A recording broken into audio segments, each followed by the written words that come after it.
tá mais difícil trabalhar, gente. O tempo virou nos últimos tempos, né, Isabela? E não devia ser assim, né? Por que isso acontece? Esse é o ponto da era autocuidado que a gente tá vivendo, sabe?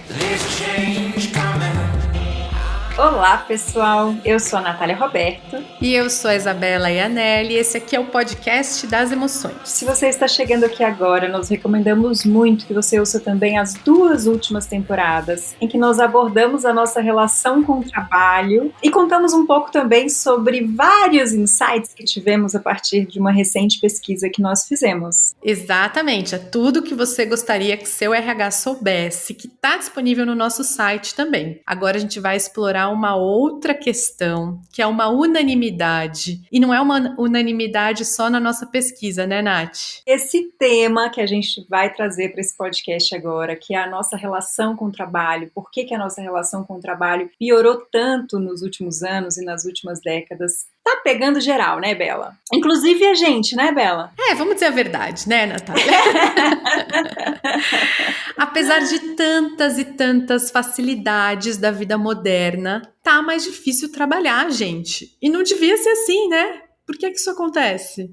A gente vai trazer aqui nessa temporada 4 pontos para a gente poder explorar, que a gente suspeita que tragam alguns clarões pra gente, né, Bela? É isso. Mas olha, antes de seguir, a gente tem um convite muito legal. Se você tem interesse nesse tema, no dia 13 de junho de 2023, a gente vai fazer o nosso primeiro encontro aberto e gratuito para apresentar a pesquisa Tudo que você gostaria que seu RH soubesse. A gente já apresentou essa pesquisa algumas vezes, mas sempre para convidados ou para RHs ou para líderes. E dessa vez a gente vai abrir na internet. Então, se você tem interesse nessa conversa, você pode deixar o seu e-mail e receber o link para o ao vivo ou então receber a gravação depois. Aoceano.org, gente. A gente te espera. Chama o chefe, chama o amigo, chama o colega, que a gente vai contar um pouquinho do que a gente ouviu. Vai ser legal.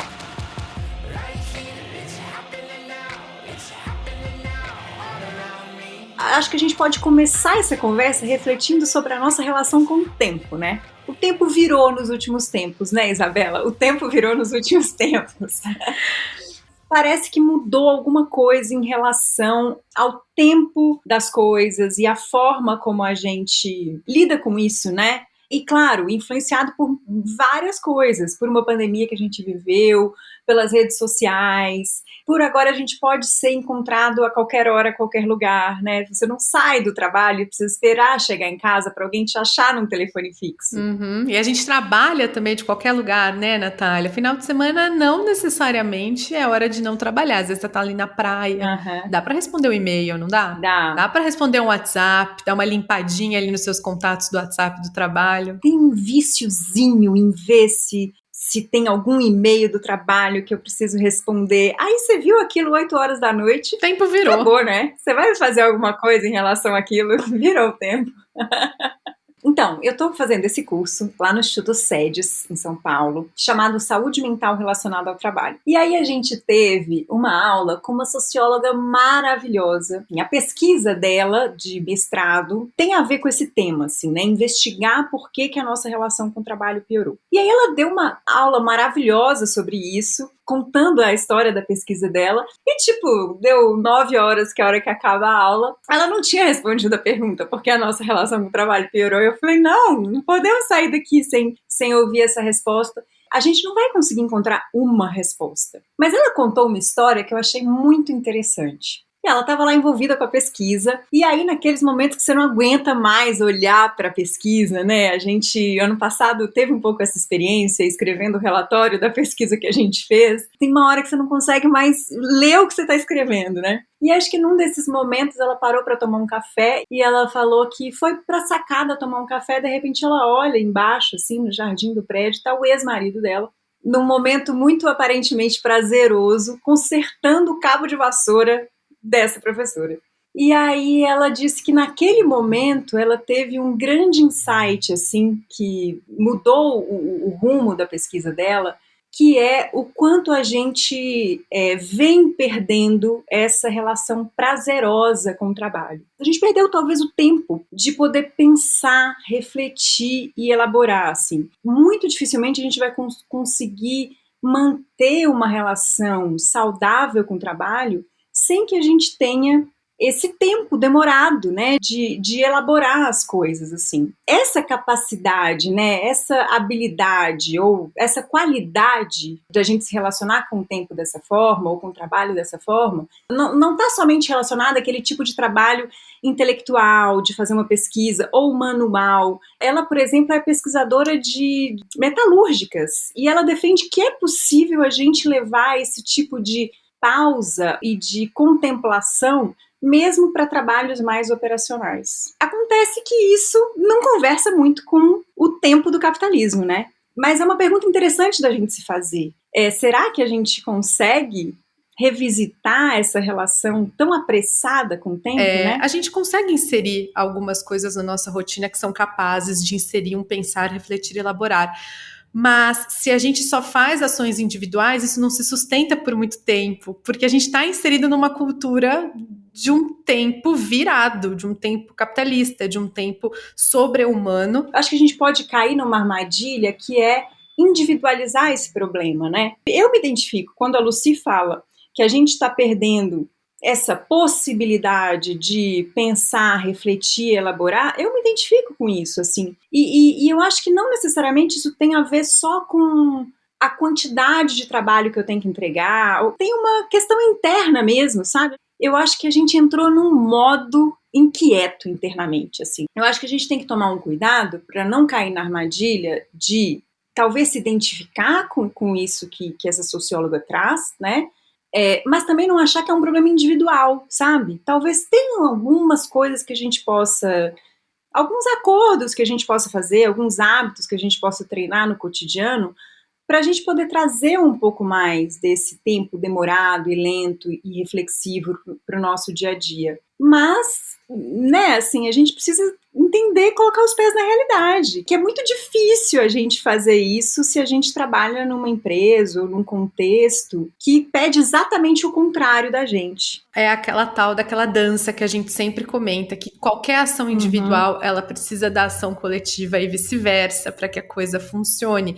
Enfim, todas as pesquisas acabam indo para esse mesmo lugar. Quando a gente fala de burnout, na nossa pesquisa Tudo que Você Gostaria que Seu RH Soubesse, a gente usa a psicóloga social Cristina Maslach para falar que o aumento do caso de burnout, e daí a gente pode usar todos os sofrimentos de hoje em dia, né, que às vezes a gente coloca na caixinha do burnout, mas não necessariamente todos esses sofrimentos, eles estão diretamente relacionados a essa tecnologia que trouxe um outro tempo, sobrepôs o tempo, né? Se você parar para pensar aí na sua vida, como mudou o tempo de resposta, como a Natália estava falando, o e-mail, né? Checar o e-mail do trabalho. Há 50 anos, talvez esse e-mail seria uma carta, talvez, e daí há 40 seria uma ligação, depois vem fax, e aí chega o e-mail, e aí até umas décadas atrás, o tempo do e-mail era um tempo de carta quase, era um tempo estendido, né? Eu te mando e-mail hoje, você me responde amanhã, ou depois de amanhã. E aí, como a tecnologia foi facilitando, entre muitas aspas, as nossas vidas, a gente começa a ter uma instantaneidade que é muito boa em um sentido, mas também muito maluca em outro. O próprio WhatsApp ou o Telegram não foram feitos para conversas demoradas. Então, se você não responde a pessoa vai lá para baixo. Você nunca mais vai ver a mensagem dela. E tem um lance que dependendo da configuração do seu WhatsApp ou do seu Telegram, a pessoa consegue ver qual foi a última vez que você checou o celular, né? Eu adoro. E aí a pessoa olha e fala assim, essa pessoa já checou o celular e não respondeu a minha mensagem. Tá online, mas não tá me respondendo. É uma coisa muito louca, porque para usar esse seu exemplo, né, de que a gente consegue hackear a nossa vida, a gente pode fazer algumas coisas no nosso WhatsApp, né? Então eu só vou checar o WhatsApp das 6 da manhã às 2 da tarde, sei lá. Mas, Bela, eu não sei, todas as vezes que eu tentei fazer isso, durou 3 dias. Pois é. Por quê? Porque eu vivo num mundo que não funciona assim, né? Por isso que eu acho que a gente tem que ter cuidado para não cair nesse romantismo de achar que individualmente a gente vai conseguir resolver isso, sabe? Esse é o ponto da era autocuidado que a gente tá vivendo, sabe? E não tem nenhum problema com autocuidado, gente. Se cuidem. Pelo amor de Deus. Mas, assim, até isso a gente tá romantizando. É exatamente isso. De que é possível a gente dar uma hackeadinha nas coisas, assim, pra gente não entrar no sistema. Não sei se é possível, gente. Não sei. Sei lá, depende da vida também, né, Nath? Porque para algumas pessoas que trabalham com relações, com vendas também, como é que você vai fazer um negócio desse, né? Tem um limite ali, e que se a gente coloca na culpa do individualizar, é você que não sabe organizar o seu WhatsApp, é você que não sabe dar limite para o seu WhatsApp, fica muito cruel, porque na real muitas vezes não é, né? A pessoa precisa daquilo para fazer um negócio girar, e não é um negócio... A gente não tá falando aqui de uma pessoa dona de bilhões, né? A gente tá falando de quem tá na labuta todo dia. De quem precisa trabalhar, né? De quem precisa pagar o aluguel, né? Um outro ponto que a gente viu muito na nossa pesquisa, né, Nath? As pessoas pedindo por flexibilidade no horário de trabalho. Por quê? Porque a pandemia mudou também com a nossa ideia de tempo e de lugar de trabalho, né? De onde eu posso acessar, que o escritório é em todo lugar. E isso é uma maravilha, né? Ontem mesmo a Natália escreveu uma newsletter do aeroporto. Nossa. Mas também, né, Natália? Meio perturbador, né? Porque agora... Toda vez que você estiver no aeroporto, você vai falar, posso trabalhar. Não, e também não é romântico. Eu cheguei em BH e eu tive que checar essa newsletter 3 vezes, porque eu falei, gente, eu fiz ela... Porque não existe lugar mais barulhento que um aeroporto, né?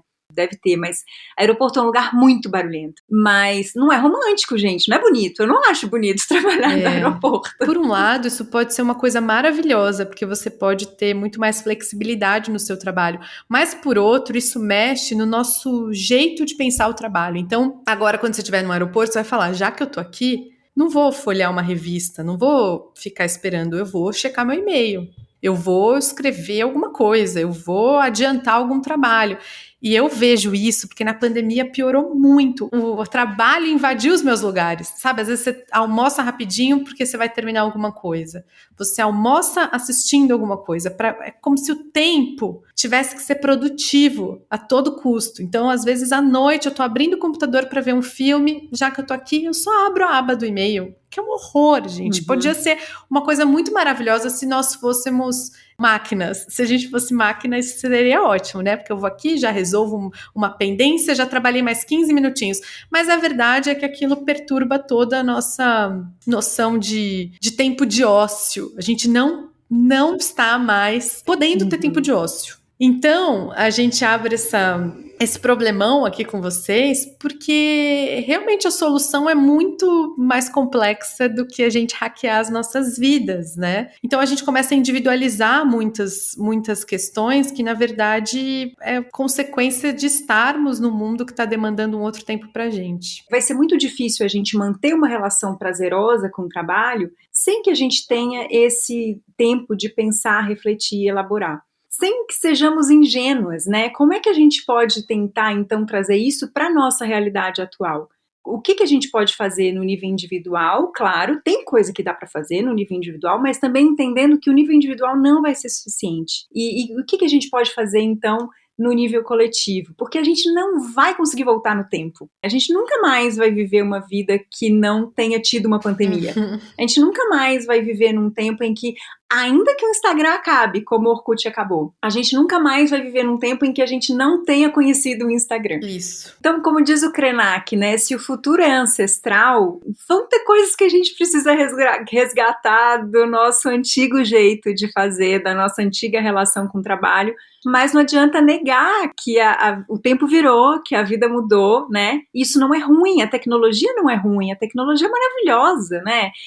A internet é maravilhosa, as nossas conexões, elas se potencializaram absurdamente, assim. É um pouco assim, como é que a gente administra essa dança, né? Como é que a gente entende que o tempo virou, mas ao mesmo tempo não tá muito saudável. Será que dá pra gente fazer alguma coisa diferente? Dá pra gente fazer essas perguntas dentro das empresas, né? Isso a gente tem que começar a mudar a cultura. Isso tem sido o nosso trabalho. E a gente realmente acha que dá pra fazer, não de uma forma mágica, não de uma hora pra outra, né? Mas dá pra começar, né, Bela? Dá uma olhadinha no nosso site, aoceano.org. A gente te espera para a apresentação dessa pesquisa. Dia 13. Precisa se inscrever, né, Bela? aoceano.org. E até o próximo, pessoal. Tchau. Tchau. There's change coming.